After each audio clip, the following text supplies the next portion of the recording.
तो ये तो आपको पता है। मोदी इस सदी का सबसे बड़ा लीडर, मैं बगैर किसी एक लम्हा सोचे बगैर कहूंगा सबसे बड़ा लीडर। मोदी के यू टर्न नहीं लेता, उसकी कही हुई हर बात पत्थर पे लकीर होती है।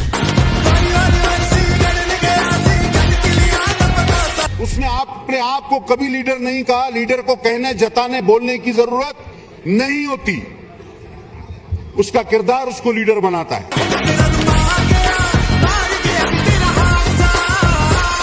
99 नामों की कसम, हम सारे मारे जाएंगे, हम सब तमाशाई बने हुए हैं।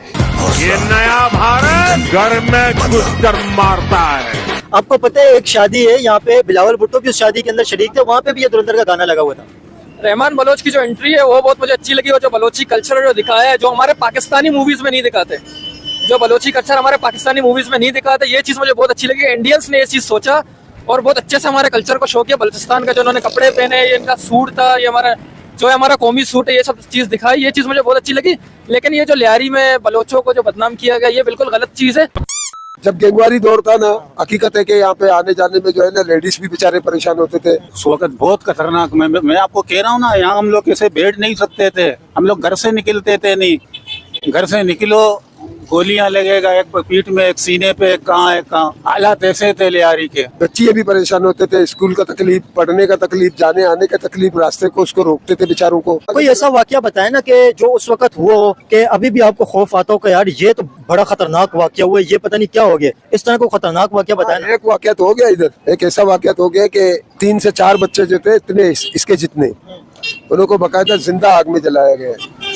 ऐसा वाकयात भी हो गए, क्यों नहीं बोले कि झूठ बोले। ये वाकयात हुआ है कि छोटे से बच्चे थे और जिस शख्स ने उनको जलाया ना, वो शख्स उस रोड से उस वक्त भी डरता था, बाथरूम में बैठने के लिए भी डरता था कि बोल रहे ये बंदा मेरे को मारने आ रहा है। हर कोई घरों में महसूर था। उस वक्त क्या होता था यहाँ पे लियारी के अंदर? आपस में गुत्तम गुत्ती होती थी, ये इलाका फैलाने का, ये इलाका फैलाने का, वो इलाका फैलाने का, आपस में गोलियां चलाते रहते थे, पब्लिक परेशान होता था। हर इलाका एक गैंगस्टर ने घेरा हुआ था और अपने इलाके के अंदर किसी को एंटर नहीं होने देते थे। जी हाँ, ये उजैर खान के दौर में हुआ, ये उजैर खान के दौर में हुआ। बाद में क्या हुआ, नवाज शरीफ ने हिम्मत करी, पीपल पार्टी ने हिम्मत करी, इन्होंने ये जड़ से खत्म कर दिया। जो कुछ चंद अनासर थे वो मर गए। रहमान के बाद जो हालात थे वो कैसे थे, और रहमान के बाद कौन खतरनाक था? रहमान के बाद में खतरनाक, ये आपस में जितने भी थे ना इलाके बांटे, पहले सरगुना वही था, बाद में जो इन्होंने इलाके बांटे, उन्होंने अपनी मस्तियां दिखाई, एक दूसरे को ताकत। अरशद पप्पू ने अलग ताकत दिखाया, गफ्फार जिगरी ने अलग दिखाया, अल्लाह आपका भला करे, दूसरे भी थे, उन्होंने भी दिखाया। जो छोटे मोटे जो थे, समझा, कहने का मकसद ये है। अब जो दूसरा फिल्म बन रहा है इंशाल्लाह इसको भी देखेंगे कहाँ तक पहुँचा। हमने सुना है कि इंडिया में कामयाब हो गया। अंकल, इसमें कोई आपने ऐसा वाकयात देखा जो बहुत खतरनाक हो और आपने देखो कि भाई इस तरह की वहशियत भी हो गई है इस गैंग वार के अंदर?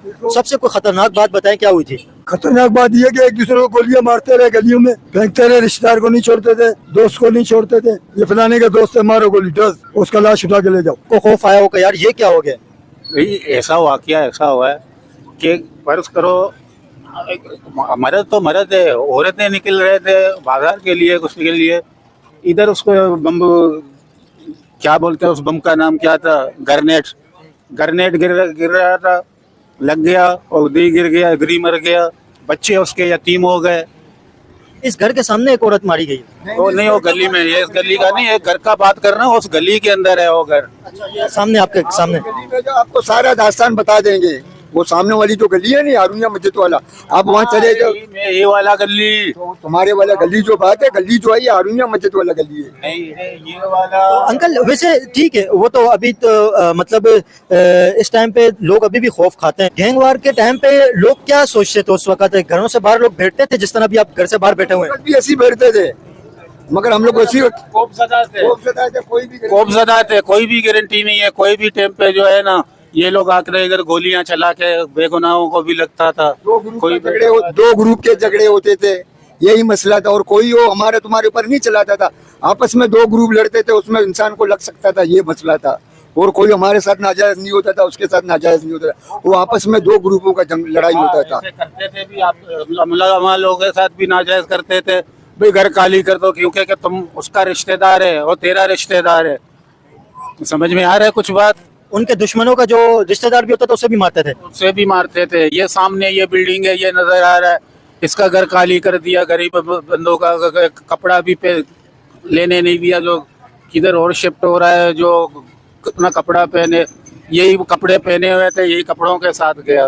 गरीब मजदूर आदमी, रिक्शा मैकेनिक था, उसके घर पे कब्जा कर लिया। कब्जा कर लिया। ग्रेनेड फेंकते थे, छुप के जाओ, संभालो अपने आप को, यही असला था, बाकी इतना कोई कहो नहीं था, हम लोगों पर नहीं था, आपस में लड़ते थे। 100% तो किसी भी फिल्म के अंदर हकीकत नहीं होती है, फिल्म तो फिल्म ही होती है ना। लेकिन रहमान बलोच जो अपने, मैं खुद लियारी में रहता हूँ, मेरी उम्र 26 साल है, हम ये दौर से गुजर चुके हैं। रहमान बलोच अपने बंदों के लिए बिल्कुल सही था, अपने बंदों को हमेशा से अब सेफ रखता था। कोई बाहर का बंदा यहाँ पे बदमाशी नहीं कर सकता था, कोई मतलब बत्ताखोरी नहीं होता था उस वक्त। अभी उजैर बलोच, दाऊद इब्राहिम और उसके अलावा असलम चौधरी, जो संजय दत्त का किरदार दिखाया गया वो, और अरशद पप्पू, इन सब का किरदार उसके अंदर आया हुआ है। पार्ट 1 के अंदर तो रहमान थे, वो रहमान वाला किरदार तो पार्ट 1 में था। पार्ट 2 के अंदर ये सारे जो करेक्टर हैं, इन करेक्टरों के बारे में क्या कहेंगे? उजैर बलोच, अरशद पप्पू, और इसके अलावा जो संजय दत्त का किरदार है असलम चौधरी, और इसके अलावा और भी काफी सारे किरदार है, रणवीर सिंह का किरदार है, इन किरदारों के बारे में बताया ना। देखें, सबसे पहली बात तो ये, रहमान बलोच के मतलब जाने के बाद तो असलम चौधरी का तो कॉन्सेप्ट लियारी से खत्म हो चुका था। तो असलम चौधरी दूसरे पार्ट में क्या कर रहा है? असलम चौधरी बिल्कुल लियारी में नजर गायब हो गया, असलम चौधरी थे ही नहीं। हाँ, 8 दिन का एक ऑपरेशन था, वो 8 दिन के ऑपरेशन के बाद असलम चौधरी का कोई कॉन्सेप्ट ही नहीं था लियारी में। तो पूरी मूवी असलम चौधरी को दिखाना था, मेरे लिए फजूल है। वो तो असलम चौधरी को तो मार दिया था ना फिर बाद में। असलम चौधरी की 2014 में डेथ हुई थी। हाँ, 2014 में असलम चौधरी की डेथ हो गई थी। तो उजैर बलोच तो किरदार होना चाहिए, क्योंकि रहमान बलोच के जाने के बाद तो उजैर बलोच ही लियारी का सेटअप देख रहे थे, वो तो सबको पता है। किंग बन गए थे लियारी के। लियारी को तो उजैर बलोच ही मतलब देख रहे थे, और बाबा लाडला देख रहे थे, ये दोनों थे। हकीकत में उस टाइम पे क्या होता था यार, आप लियारी के रहने वाले हैं, उस टाइम पे लियारी का माहौल कैसा था? लियारी के अंदर क्या वाकयात होते थे, लोगों के अंदर क्या खौफ था, और क्या सिचुएशन थी लियारी की, क्या फील करते थे लोग? देखे, रहमान बलोच के टाइम में, मैं झूठ नहीं बोलूंगा, मैं खुद लियारी का हूँ, रहमान बलोच के टाइम में लोगों में कुछ भी खौफ नहीं था।